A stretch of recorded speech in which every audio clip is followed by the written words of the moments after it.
काली रात, साये की बात। शुरू करते हैं डर के साथ। 10 साल तक उसने सिर्फ इंतजार किया। इंतजार मीरा का। न वह शादी कर पाया, न आगे बढ़ पाया। अब हवेली के जर्जर दरवाजे के सामने खड़े होकर उसे लगा जैसे हवेली की काली खिड़कियां खाली आंखों की तरह उसे भूर रही हों। लेकिन हवेली के भीतर से कोई अदृश्य पुकार रही थी, वही नरम लेकिन बेचैन आवाज, जैसे मीरा वहीं प्रतीक्षा कर रही हो। 10 बरस पहले राघव और मीरा ने एक दूसरे से हमेशा का वादा किया था। मीरा हवेली के पुराने चौकीदार की बेटी थी। दोनों के परिवार खिलाफ थे, इसलिए वे गुपचुप शाम को हवेली के फव्वारे के पास मिलते। मगर एक बरसात की रात जब राघव देर से पहुंचा, हवेली से चीख की आवाजें आईं। गांव वालों ने दावा किया कि उन्होंने खिड़की पर भीगी हुई जर्द सी मीरा को देखा था, और फिर वह अचानक गायब हो गई। उसका शव कभी नहीं मिला। सालों तक राघव ने यह नहीं माना कि मीरा मर चुकी है। हर साल मंदिर में दीपक जलाकर प्रार्थना करता कि वह लौट आए। अक्सर सपनों में मीरा आती और कहती, बस थोड़ा और इंतजार करो, मैं आऊंगी। उस रात राघव ने डर को किनारे रखकर हवेली का दरवाजा खोल दिया। भीतर घुप अंधेरा था। हवा में गीली मिट्टी की गंध के साथ कुछ और भी था, जैसे खून की बास। फव्वारा टूटा फूटा पड़ा था, उसमें गंदा पानी भरा था, किंतु हैरानी ये कि उसके बीचों बीच ताजा गुलाब तैर रहा था। राघव कांप उठा। मीरा हर बार यही गुलाब रखती थी। भीतर के बड़े कमरे में जाकर उसने दीवारों पर धूल भरी तस्वीरें देखीं। एक चित्र पर उसकी नजर टिक गई। वो मीरा थी, दुल्हन के लाल जोड़े में, होठों पर हल्की मुस्कान।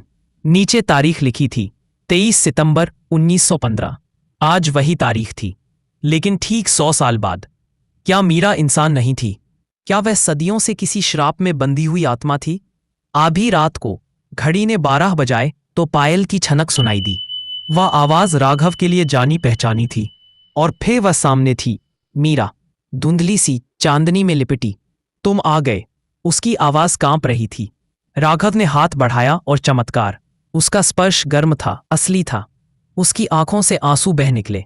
पर तभी उसने देखा मीरा की गर्दन पर गहरा जख्म, जिससे खून रिसता जा रहा था। वह एक साथ दुल्हन भी थी और लाश भी। राघव, उसने कहा, मुझे इस हवेली में कुर्बान किया गया था, जमीन की हिफाजत के लिए। मेरी आत्मा बंधी हुई है, और अब तुम भी आ गए हो।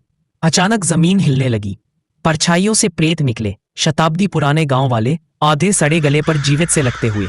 वे राघव को घेरे हुए बोले, हर 100 बरस कोई एक इस हवेली में बंधा रहना चाहिए, तभी उसकी आत्मा चैन पाती है।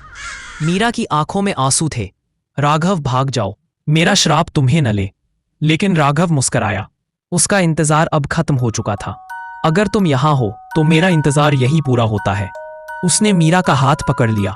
हवेली की दीवारें ढहने लगी, झूमर गिर पड़ा, और सब कुछ धूल में समा गया।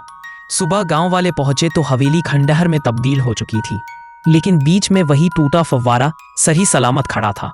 उसमें 2 गुलाब तैर रहे थे, एक लाल और एक सफेद। लोग धीमी आवाज में कहते हैं कि राघव ने श्राप तोड़ दिया और मीरा को मुक्ति दी।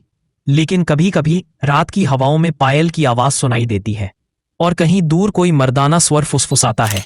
इंतजार खत्म हुआ।